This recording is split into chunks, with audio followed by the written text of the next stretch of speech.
Welcome to the Overflow Podcast. My name is Craig Booker. The title of this episode is Start Here. It's time for a reset. The material in this episode is inspired by Reset by Deborah Fileta. I will talk a lot about mental health, but please note that this is not a substitute for therapy or mental health care. It's a new year, and with it comes a new beginning for many seeking change in some areas of their lives. This change could be a desire to get out of debt, lose a few extra pounds, or improve physical fitness. Whatever that may be, take a few minutes to reflect and write those things down. Put it in your journal or maybe a note on your phone.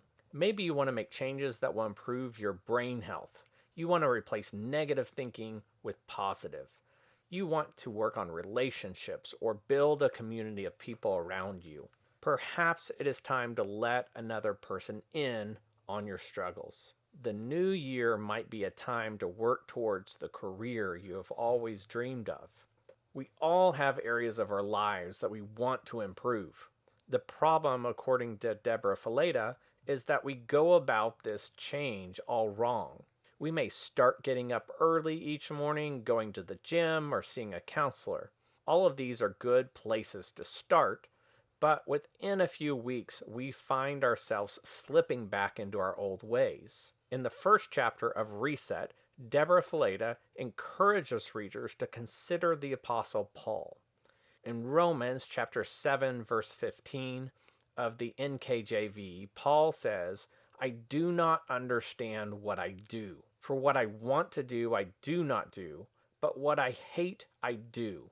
End quote. We are all creatures of habit, which often means we return to old, unhealthy ways of living. Deborah says that if we look at this verse, we see a key phrase: I do not understand what I do. Whoa! Paul, the author of a good part of the New Testament, makes a bold confession here. He doesn't understand his own ways. I'm not sure about you, but I relate to Paul's statement a lot. Many times, I simply do not understand my own ways. Why does this matter? Deborah says, when we don't understand why we do what we do, we'll find ourselves doing the same things again and again. Understanding why we do what we do, learning to dig a little deeper, is paramount to changing our behavior. There's no way around it. End quote. That is huge. A big lesson here is that it is important for us to understand why we do what we do. Deborah goes on to say, the people who end up having the most success in their attempts to change and grow are the ones who have an awareness of what's going on deep down inside, underneath the surface, end quote. Breaking free from old unhealthy habits starts with understanding our behaviors and the patterns we continued going back to. In chapter 1, Deborah tells a funny story about a car she owned years ago in college. The car had several problems, and when Deborah took it into the mechanic, she found out it wasn't a lemon as she had assumed. A few months prior, a friend of Deborah's had installed her car stereo, and this friend had mistakenly crossed some wires in the process of installing the stereo, which led to a host of other issues. Maybe you can relate to this story of Deborah's. You keep trying to change something in your life, but you find yourselves going back to those unhealthy patterns.